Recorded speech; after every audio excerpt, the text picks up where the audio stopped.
Iowa Senator and retired Army National Guard Lieutenant Colonel Ernst joins us live from our nation's capital. Good morning to you, Senator. Good morning, Steve.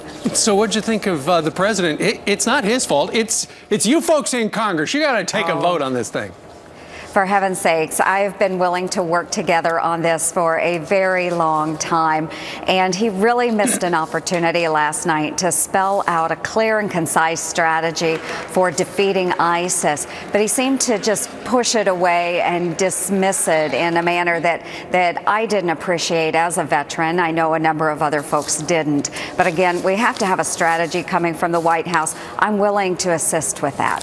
Well, why don't you take a vote on the use of military force? Well, what the president has proposed is very different from what we would like to see in Congress. We really want to make sure that we're getting to the heart of the problem and allowing our troops to do what they do best, and that is to go after these terrorists and absolutely destroy them. You know, I've said before, I don't want to see them contained. I don't want to see them degraded. I want to see them destroyed, and I want to see them destroyed no matter where they exist. It's interesting. Franklin's had a focus group. I don't know if you saw it last night after the State of the Union, and the people there were not blaming the president, Senator, for the rise of ISIS. He blamed Congress. They did. Well, listen, hold on and listen to this, and then I'll get your reaction. Okay, thank you. I am going to hold someone responsible. Is it the president or Congress? Right now, a lot of people are watching. Who blames Barack Obama for the rancor in Washington? If he doesn't get Three of you, four of you. Who blames Congress for the rancor? Okay, why Congress? It's just the history that's been going on for so long. One man is not responsible for all the divisiveness. It's hundreds of people. It's the American citizens. It's more than just the one person. Why do you blame the institution? Congress does a great job of trying to put all the blame on Barack Obama. Even the media does a great job of trying to put all the blame on Barack Obama. But the change starts in the communities. So explain to me, why Congress? There are dozens of people in Congress, and there's one president. Okay, so Senator, that focus group, it seemed like a majority of them were blaming Congress, and Barack Obama's doing the best he can.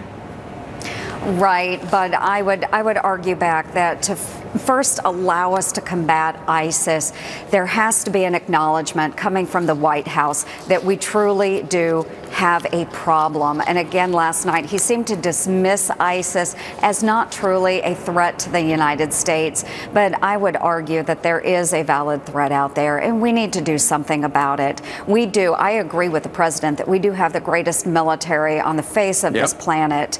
But again, we have to be allowed to do our jobs as Congress, and that is work with the president on a solution. But he has to admit that it is a large problem. Senator, excellent question for you. Since you're in the politics business, what kind of a grade would you give the president on his final State of the Union address? I would give him very low marks on this. If it were a pass-fail, I would be tempted to just be very borderline, because he jumped from so many topic to topic without providing real solutions for the American people. He's had many, many years to provide definitive answers and work with Congress, and yet we haven't seen any of that cooperation. The only time we have heard from the president is when he's busy strong-arming members of his own party. That's the only action that we've seen on the part of the president. Well, he's got 1 year left on the clock. Let's see what he's able to achieve. Senator Joni Ernst from Iowa, thank you very much, ma'am, for being with us. Thanks, Steve. Have a